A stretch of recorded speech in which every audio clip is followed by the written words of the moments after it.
Asal-usul Kota Sukabumi. Abad datang 16 runtuhipun Kerajaan Pajajaran akibat digempur dening pasukan Kasultanan Banten, dipun rencangi dening pasukan Cirebon lan Demak. Sukabumi papan ing antawis samparan Radi Gede lan samparan Radi Salak, utawi dipun sebat Tatar Pagadungan. Bupati utawi datu ing masa menika asmanipun Ki Ranggah Bitung, garwanipun asmanipun Nyai Raden Puntang Mayang. Kerajaan dipunbesmi ngantos hangus lan datu Ki Ranggah Bitung gugur, dene garwanipun ingkang saged mbobot putra. Pertamanipun ngungsi kaliyan Jaro utawi Lurah Ki Jaro Loa Kutud lan garwanipun asmanipun Nini Rumpai.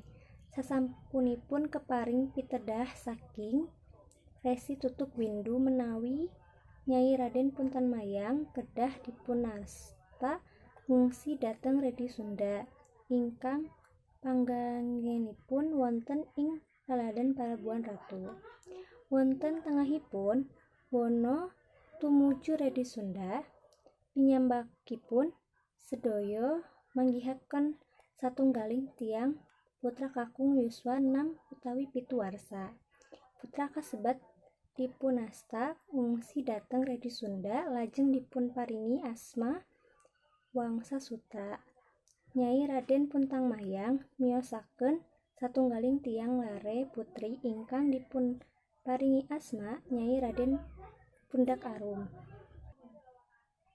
Wekdal ngindak sampun yuswa Nyai Raden Pundak Arum elok sanget lan Wangsasuta gagah sanget. Piyambakipun sedaya sami-sami menyayangi lan berjanji seurip semati ingkang badhe dipuntangsuli kaliyan tangsul perkawinan. Nanging Wangsasuta badhe berkelana kagem nadosi elmi langkung-langkung rumiyin, ngantos dugi dhateng satunggaling wana lan kepanggih kaliyan Resi Saradea. Wangsasuta dipuntampi dados muridipun lan dipunparingi wucalan pinten-pinten elmi. Resi Sadarea kagungan pesen dhateng Wangsasuta supados sederengipun emah-emah panjenenganipun kedah ngadamel satunggaling kampung wonten di Parang. Penduduk wonten mrika saya kathah amargi sitinipun ingkang subur lan kathah mata air.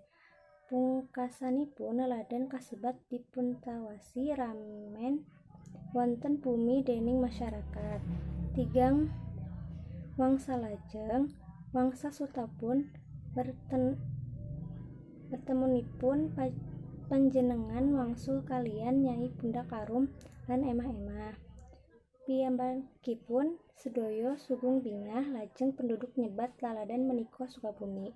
Wangsasuta inggih merestunipun ngantos asmanipun kedados Sukabumi kantos menika. Matur nuwun.